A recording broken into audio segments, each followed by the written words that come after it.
오늘 본문은 창세기 50장 15절로 26절, 제목은 요셉의 관용입니다. 오늘 제목은 요셉의 관용. 우리가 요셉에 대해서 잘 알고 있습니다. 요셉은 참 믿음으로써 이렇게 애굽의 총리까지 되었던 그런 사람이었죠. 요셉은 야곱의 12아들 중에 11번째 아들이었습니다. 그리고 어머니는 라헬이었죠. 야곱이 부인이 4명이었었는데 그 중에 라헬을 통해서, 야곱과 라헬을 통해서 이 요셉이 11째 아들로, 야곱의 11째 아들로 태어났습니다. 어려서부터 이 아버지의 명령을 순종하고, 또 형들이 잘못할 때에는 아버지에게 고해서 형들의 잘못을 시정하고, 그리고 요셉이 꿈을 꾸었습니다. 곡식의 11단이 요셉의 단에게 절을 하고, 또 해와 달과 11별이 요셉의 별에게 절을 했다고 꿈을 꾸고 그것을 형들에게 말하니까 형들이 시기하고, 그래서 결국은 요셉이 형들의 시기로 인해서 17살에 애굽에 팔리게 되었습니다. 17살 어린 나이에 애굽에 팔려가서 10여 년 동안 종살이하고 2년 동안 감옥살이하고, 그래서 억울하게 팔려가고 억울하게 감옥살이하고, 그래서 13년 만에, 즉 30살에 총리가 되었습니다. 그 당시에 바로왕이 꿈을 꾸어서 요셉이가 꿈을 하나님의 능력으로 해석해 주므로 결국은 요셉이 총리가 되었던 것이죠. 그래서 그 꿈의 내용은 뭐냐면은 7년 흉년이 들고 나중에는 7년 흉년이 든다는 것이었습니다. 그래서 7년 동안 곡식을 잔뜩 준비해서 7년 후에 그 7년 흉년이 들었을 때에 그것을 통과할 수 있도록, 그래서 요셉이가 꿈을 해석해주고 방책을 얘기해줘서 요셉을 통하여 애굽 사람들이 다 살게 되었습니다. 그리고 주위에 가나안 사람까지 다 살게 되고, 결국은 요셉의 아버지 그 가족 다 그 양식으로 살게 되었던 것입니다. 양식을 사러 왔을 때에 요셉이가 형들을 발견하고, 그 다음에 여러 가지 과정이 있었지만은 형들에게 자기가 요셉이라는 것을 밝히게 되었습니다. 그리고 자기 아버지 야곱의 온 식구들이, 형제들이 애굽으로 이민을 오게 되었습니다. 그리고 여러 해 살게 되었는데, 마침내 여기 50장 1절로 14절의 말씀 보면은 요셉의 아버지 야곱이가 세상을 떠나게 되었습니다. 그리고 그 야곱을 가나안 땅에 장사 지내고 돌아왔을 때 형들이 마음에 걱정을 하게 되었습니다. 무슨 걱정을 했을까요?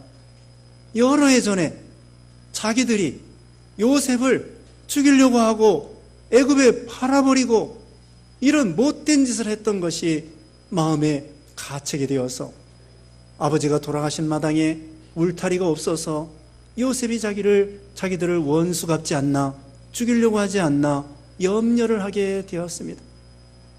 그래가지고 사람들을 보내가지고 요셉에게 말했습니다. 아버지께서 돌아가시기 전에 이혼하시기를 제발 형들이 잘못한 거 요셉아 용서하라. 그 말을 형들이 요셉에게 전해 주었습니다. 그리고 형들이 직접 와서, 여기 오늘 본문에 보면은 형들이 직접 와서 요셉에게 절하면서 과거에 잘못한 죄를 용서해달라고 비는 것이었습니다. 그때 요셉은 오히려 그 말을 들었을 때 울었습니다. 여기 오늘 본문 17절 중간에 보면은 17절 중간에 당신 아버지의 하나님의 종들을 우리 죄를 이제 용서하소서 하며 요셉이 그들에게 하는 말을 들을 때에 울었더라. 형들이 자기들의 죄를 용서해달라고 할 때에 요셉이 그 말을 듣고 울었다고 했습니다. 왜 그러냐? 벌써 요셉은 여러 해 전에 형들을 처음 만났을 때 그 모든 형들의 죄를 용서했어요. 그리고 다 잊어버렸습니다. 그리고 형들을 이제까지도 총리로서 아버지가 계실 때에 다 봉양을 하고 살리고 섬기고 살려줬습니다. 그런데 요셉이 다 용서한 그 마음을 형들이 너무나 몰라주는 거예요. 그러므로 요셉은 형들의 그 안타까워하는 거, 그래서 그걸 울었던 것입니다. 형들이 죄를 짓는 것은 순간에 짓지만 그 죄책감이라고 하는 것은 오래 가는 것을 알 수가 있습니다. 죄에 대한 책임이 있고 양심에 대한 꺼리낌이 있는 것입니다. 그러므로 우리는 죄를 무서워해야 됩니다. 죄는 순간에 죄를 짓지만 그 죄값은 오래 간다는 것을 기억해야 되는 것이죠. 잠언 28장 1절에 악인은 쫓아오는 자가 없어도 도망하나 의인은 사자같이 담대하니라. 악인은 쫓아오는 자가 없어도 도망한다고 했습니다. 도둑놈이 재발절인다는 말이 있습니다. 그래서 어떤 사람들은 나쁜 죄를 져놓고는 그 사건 현장에 또 죄인들이 가본대잖아요. 그러다가 걸리는 거예요. 우리는 세상에 어떤 다른 큰 죄를 짓지 않았기 때문에 경찰서 앞을 지나간다고 할지라도 여러분 하나 두려울 거 없습니다. 의인은 사자같이 담대하리라. 지금 잠언 28장 1절에 있는 말씀대로 형들은 과거에 요셉이가 벌써 그 형들의 모든 죄를 용서했지만은 아직도 과거에 죄진 것 때문에 두려워서 요셉을 두려워하고 이렇게 무서워했던 것입니다. 첫 번째 증거할 말씀은 요셉이가 형들을 다 용서했다는 것입니다. 우리는 다른 사람이 나를 억울하게 했다고 할지라도 그 모든 죄를 용서해 주어야 됩니다.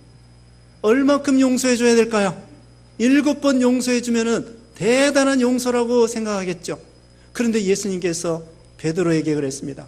베드로가 예수님에게 그랬습니다. 예수님, 형제가 나에게 잘못할 때 7번 와서 잘못했다고 하면 7번 용서해 주면 되겠죠? 예수님께서 아니다. 7번씩 70번이라도 용서해 주어라. 그러면 490번 용서해 주면 될까요? 그게 아니라는 거죠. 얼마든지 형제가 나에게 잘못한 거 용서해 주라는 것입니다. 그런데요, 우리는 베드로처럼 7번이 아니라 여러분 한 번도 용서가 안 되는 사람이 많습니다.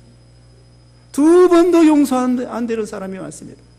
원수까지도 용서하라고 했는데 형제의 잘못한 것도 한 번도 용서가 안 되는 사람이 많다는 거예요. 그러니까 우리가 죄인 중에 괴수라고 할 수밖에 없는 거예요. 그래서 우리 여기 야고보서에는 이렇게 말했습니다. 야고보서 4장 12절에 입법자와 재판관은 오직 한 분이시니.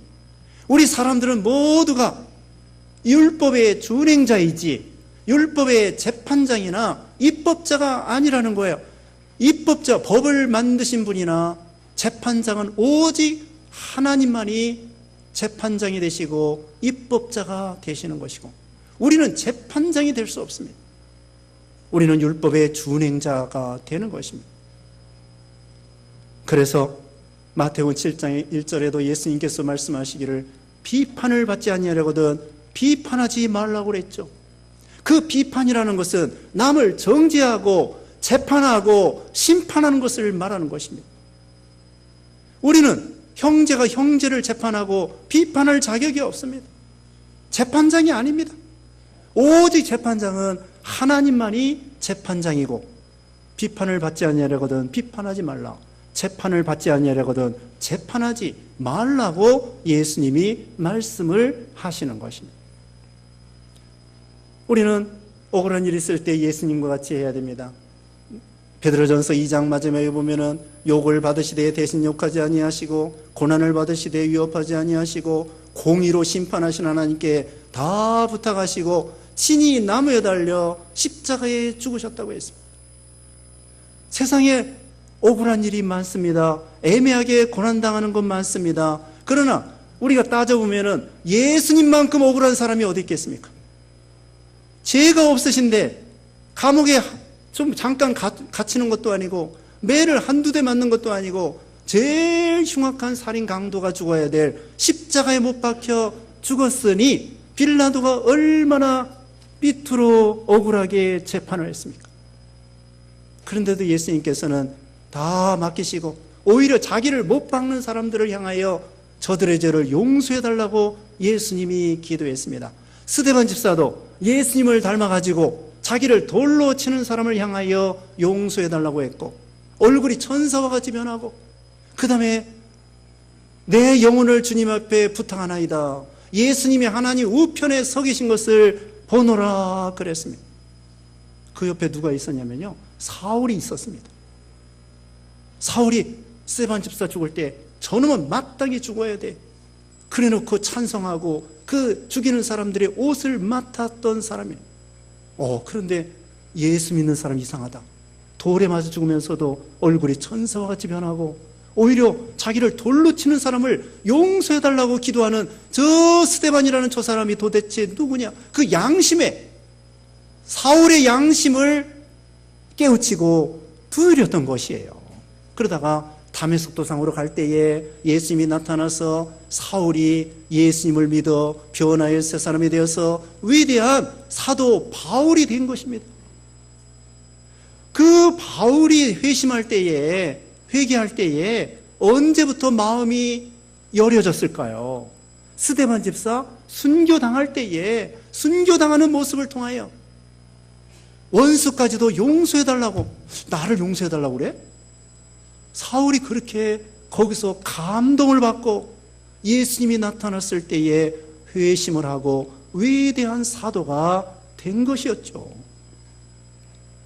로마서 12장 19절에는 원수가 줄일 때 먹을 걸 주고 목마를 때 마실 걸 주어서 그 숯불에 머리에 숯불을 놓은 것처럼 되라고 말했고, 선으로 악을 이기라고 말씀했습니다. 예수님께서 오른편 뺨 때리면 왼편도 돌려대라고 했습니다. 속옷을 가지고자 하는 자에게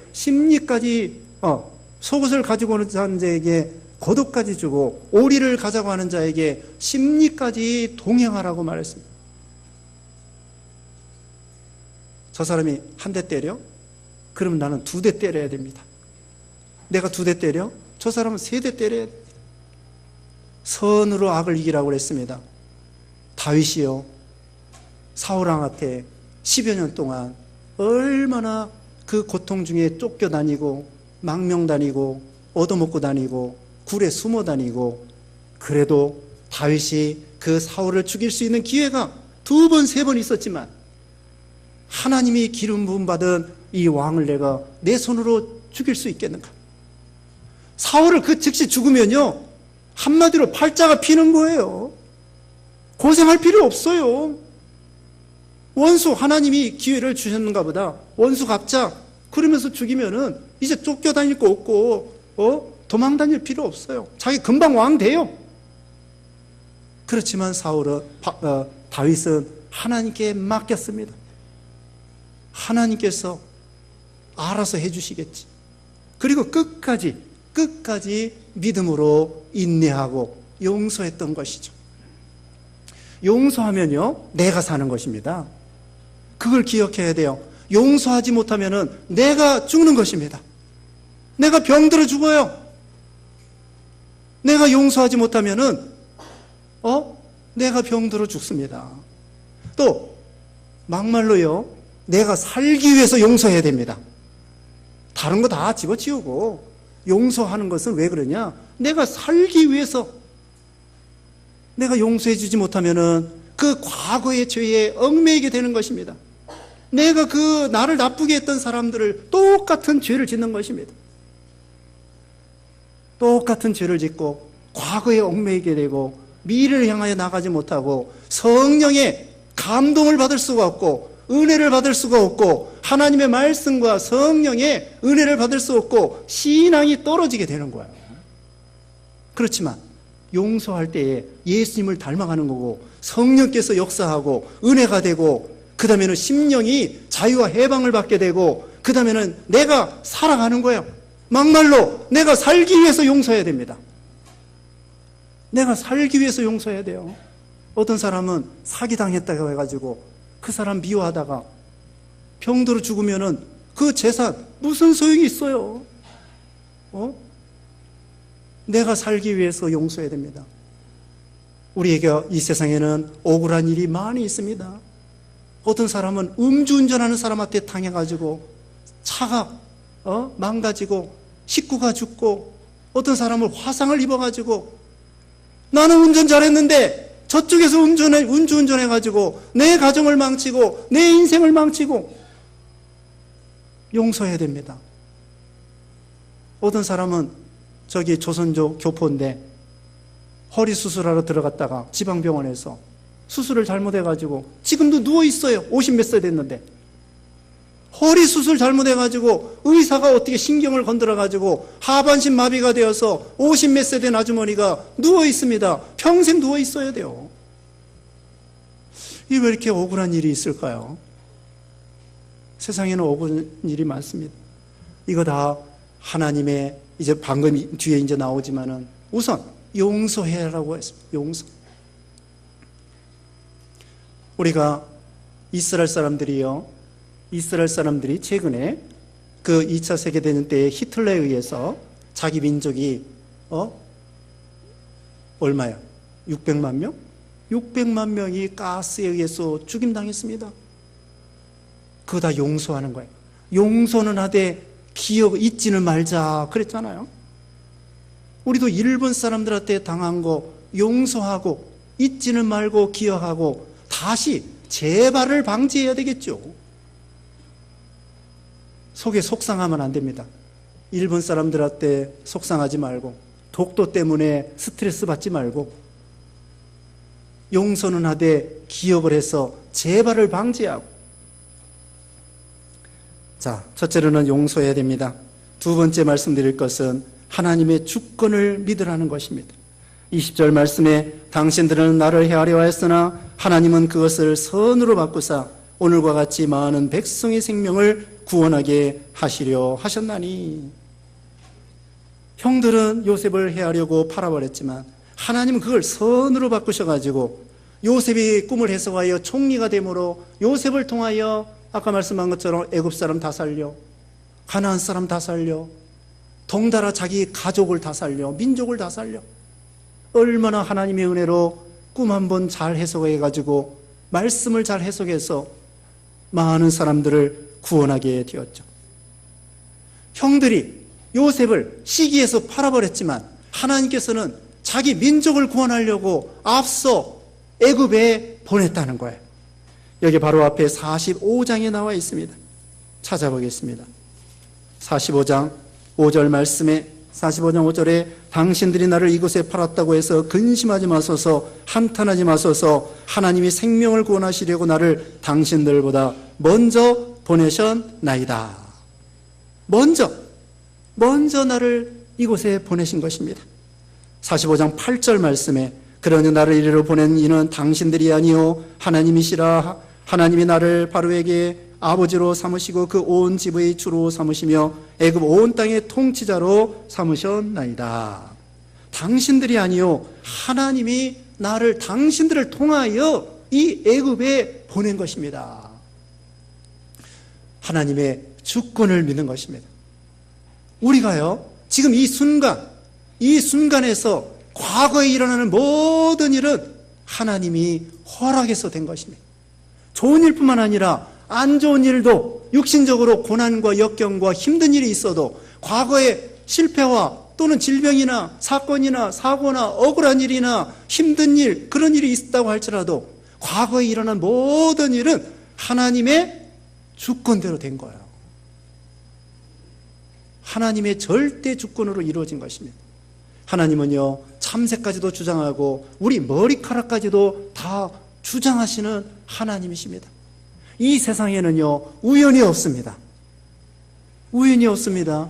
머리카락 떨어지는 것도 우연이 아닙니다. 여러분이 길 가다가 돌뿌리에 발이 부딪혀서 넘어지는 것도 우연이 아닙니다. 우연이 아닙니다. 다 하나님이 허락해서 된 거예요. 어려운 일도, 힘든 일도, 사건과 사고와 질병과 힘든 일도 하나님이 허락해서 된 거예요. 그러면 왜 하나님은, 사랑의 하나님께서 우리에게 좋은 일만 주시지 왜 어려운 일을 그렇게 주십니까? 그건 뭐냐면요, 합력하여 선을 이루시는 하나님. 시험하고 낮추셔서 마침내 복 주려고 하시는 하나님이셔요. 이걸 믿어야 돼요. 그러지 아니하고 억울한 일이 있고 힘든 일이 있을 때에 불평하고 원망하면은 만들어지지 않고 복을 받을 수가 없습니다. 하늘에서 벽돌이 떨어졌습니다. 벽돌이 떨어졌을 때 어떤 사람은 발로 차가지고 발가락이 부러집니다. 어떤 사람은 그 벽돌을 가지고 집 짓는 데 사용합니다. 우리는 그와 같이 벽돌이 떨어졌을 때 뭐 이따 이 벽돌이 있어 발로 차다가 발가락 부러지는 사람이 되지 말고 원망하고 불평하고 낙심하고 두려워하고 불신하고 그런 사람이 되지 말고, 하나님께서 이 벽돌을 통하여 뭔가 나에게 유익으로 주시겠지, 참는 거예요. 내가 그 집에 시집 갔을지라도, 왜 이따 이 집에 시집에 왔나, 내가 그 학교에 갔을지라도, 그런 교수를 만났을지라도, 병원에 입원했을지라도, 왜 하필이면 나야, 나? 왜 하필이면 나야? 하필이면 왜 내가 병들어야 돼? 그러지 말고 하나님의 선하신 뜻이 있다는 거예요. 어떤 사람은 병원에 입원해가지고요, 옆에 있는 병실에 있는 사람들을 전도해가지고 구원시켰습니다. 그 사람 못 만나요, 옆에 있는 사람. 근데 병원에 입원하니까 우연히 옆에 누워있는 거예요, 같이. 그러다가 전도하고 얘기하고 전도해가지고 그 사람 구원하려고. 우리가 얼마 전에 배웠습니다. 빌립보 감옥에 바울과 실라가 감옥에 갇혔습니다. 그때 찬미했습니다. 문이 다 열리고 쇠사슬이 다 풀어졌습니다. 그리고 간수가 자살하려고 하는데 우리가 여기 있다, 자살하지 마라. 그리고 어떻게 했습니까? 주 예수를 믿으라. 그리하면 너와 내 집에 구원 얻으리라. 간수 구원하려고 바울과 실라가 감옥에 갇힌 거예요. 우연이 아닙니다. 하나님께서 우리를 구원하려고, 우리에게 복 주시려고, 결국은 시험하고 낮추셔서 복 주시고 합력하여 선을 이루셔서 복을 주시려고 하나님의 주권을 믿고, 거기서 잘 요셉과 같이 어린 나이에 17세에 팔려가서 13년 동안 감옥살이, 종살이 얼마나 힘들고, 아버지 보고 싶고 고향 가고 싶고 잘 참고, 하나님이 무슨 뜻이 있겠지. 하나님은요, 금방 해답을 안 주셔요. 한참 있다가 해답을 주셔요. 그러므로 우리가 시험 당하고 문제 풀을 때에는 금방 해답을 안 주십니다. 학생들도요, 시험 보기 전에는 선생님한테 질문하면 다 가르쳐 줍니다. 그러나 막상 시험 볼 때 가르쳐 줘요? 안 가르쳐 줍니다. 하나님께서도 때로는 시험 칠 때 안 가르쳐 주셔요. 한참 있다가 가르쳐 주셔요, 정답을. 두 번째, 주권을 믿는 신앙이었다고 그랬죠. 세 번째입니다. 21절에 당신들은 두려워하지 마소서, 내가 당신들과 당신들의 자녀를 기르리다 하고 그들을 간곡한 말로 위로하였더라.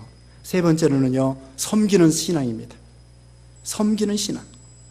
당신들과 당신들의 자녀들까지 다 길러주겠습니다. 조카들까지.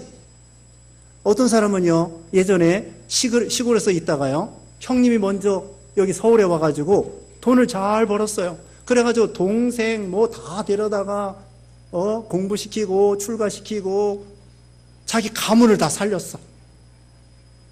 형님이 먼저 서울 와가지고는 돈 벌어가지고 동생들 다 아버지 어머니 대신에 다 데려다가 공부시키고 출가시키고 결혼시켜가지고, 그런 형님 누나도 있어요. 어떤 누나는요, 자기는 공부 못하면서 공장에서 일하면서 동생들 학비대주고, 그런 참 훌륭한 누님도 있어요. 여기 요셉도요, 총리로서 물론 돈도 많고 권세도 있지만 어쨌든 마음이 섬기는 자가 되어서 그 조카들까지, 원수의 조카예요. 형들이 자기를 팔아버렸다고요.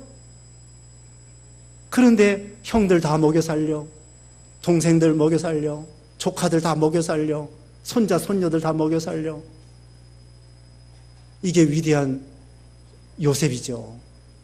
그래서 요셉은 역대상 5장 2절에 보면은 장자가 됐습니다. 요셉이 몇째 아들이라고 그랬죠? 11째 아들. 자, 꼴찌에서 두 번째인데 11째 아들인데 제일 형님보다도 우두머리 장자가 되었어요. 왜 됐을까요? 섬기는 신앙. 우리 예수님께서도 마태복음 20장 28절에는 섬김을 받으러 온 것이 아니라 섬기려 오고 주님의 목숨을 대성물로 주러 오셨다고 했잖아요.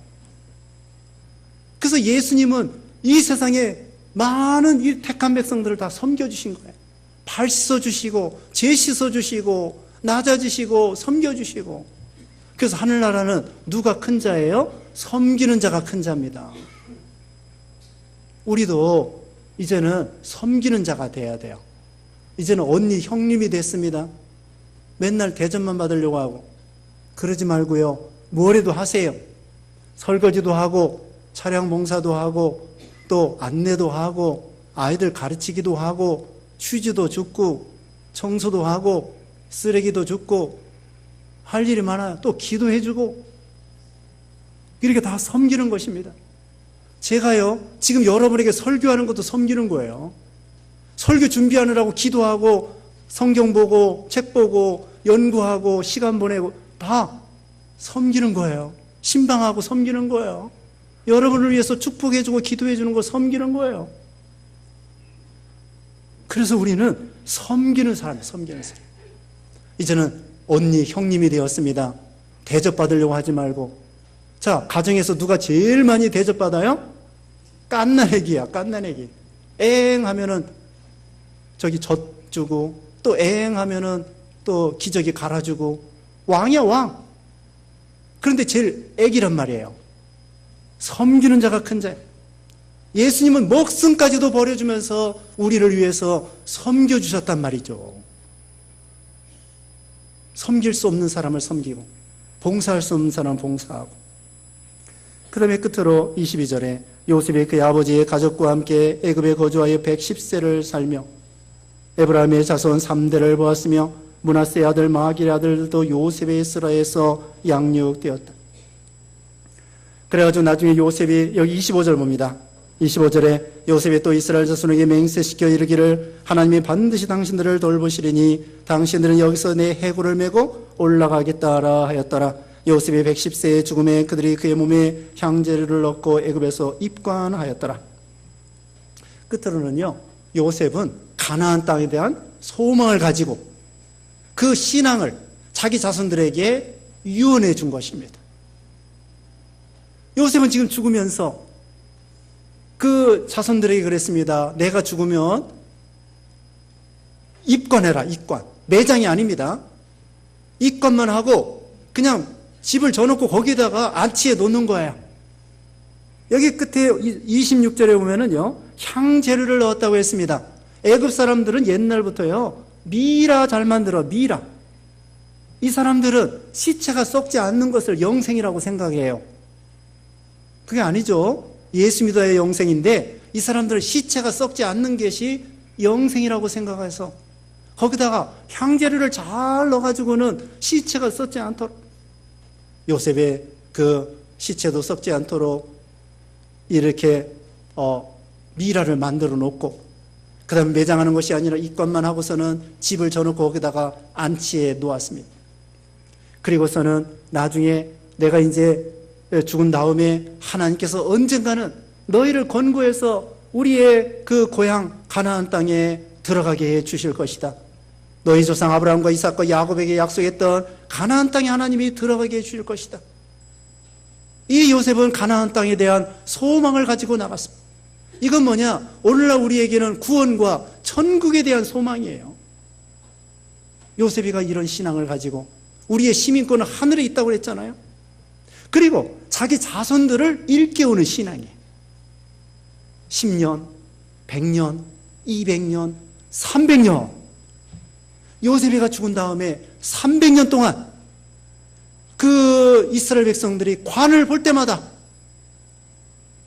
노예 생활했습니다. 나중에는 노예 생활할 때 지칩니다.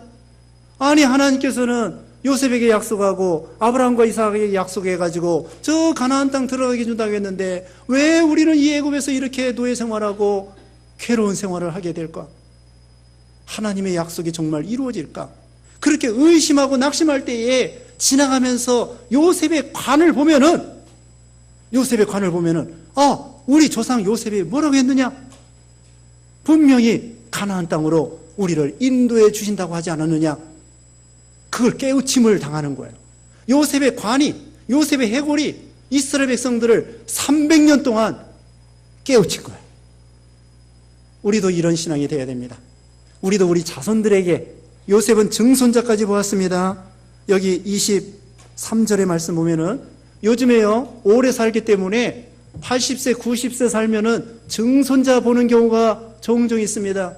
여러분도 다 증손자 보고 싶어요? 그런데요, 재수 없으면 120살 산대요. 재수 없으면 120살 살아요.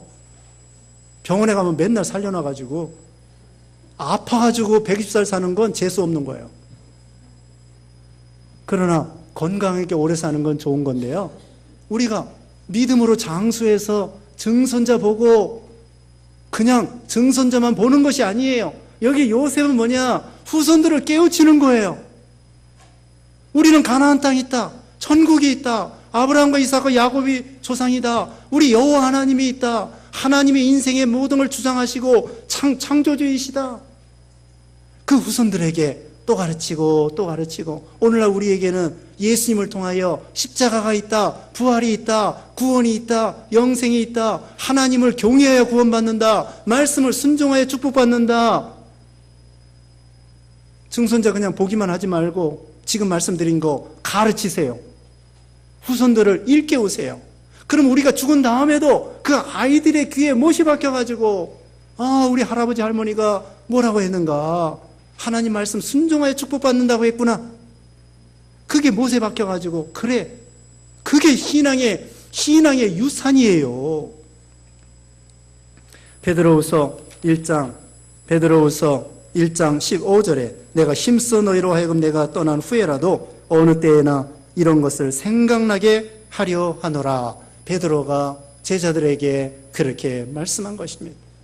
우리도 요셉과 같이 후손을 일깨우고 가나안 땅에 대한 소망, 이것을 잃지 않는 신앙 돼야 되는 것입니다. 이제 끝으로 요셉의 신앙을 배웠습니다. 배웠으면 어떻게 해야 돼요? 순종해야 되죠. 실천해야 되죠. 이 말씀대로 순종해 보세요. 요셉과 같은 믿음을 가지고 순종하는 믿음이 되어야 됩니다. 말씀을 듣기만 하고, 말씀은 말씀대로 있고, 자기는 자기대로 있고, 돌짝밭에 떨어진 씨처럼, 길가에 떨어진 씨처럼 말씀하고 자기하고는 전혀 상관없으니까 열매가 맺지 않는 거예요. 신앙에 열매가 없는 거예요. 말씀을 들었으면, 오래 믿었으면 열매를 맺혀야죠. 듣기만 하면 귀만 커지고 교만해지고 그거 가지고 남을 정죄하는 데 쓰고, 그건 하나님이 기뻐하지 않습니다. 이제는 하나님 말씀을 들었으면 순종해야 돼요. 용서하라면 용서하고, 사랑하라면 사랑하고, 인내하라면 인내하고, 하나님의 주권을 믿으라면 믿고, 섬기라면 섬기고, 후손을 일깨우라고 하면 일깨우고, 가나안 땅에 대한, 천국에 대한 소망을 가져라. 그러면 그대로 믿고 순종할 때에 요셉과 같은 축복을 받는 거예요. 우리도 요셉과 같은 믿음과 순종을 통하여 요셉과 같은 축복을 받으시기 바랍니다. 기도하겠습니다. 거룩하신 하나님 감사합니다. 창조주가 되시고 인생의 생사복을 주관하시고 절대 주권의 우리 하나님 아버지, 과거에 있는 모든 일 하나님의 주권대로 된 줄 알고 억울하고 힘들어도 잘 참고 또 용서하고 또 사랑하고 섬기고 또 참 천국을 소망하고 후손을 일깨우고 요셉과 같은 신앙으로 요셉과 같은 축복에 참여하는 모든 성도들 되게 해주시옵기를 원하옵고 예수님의 이름으로 기도드리옵나이다. 아멘.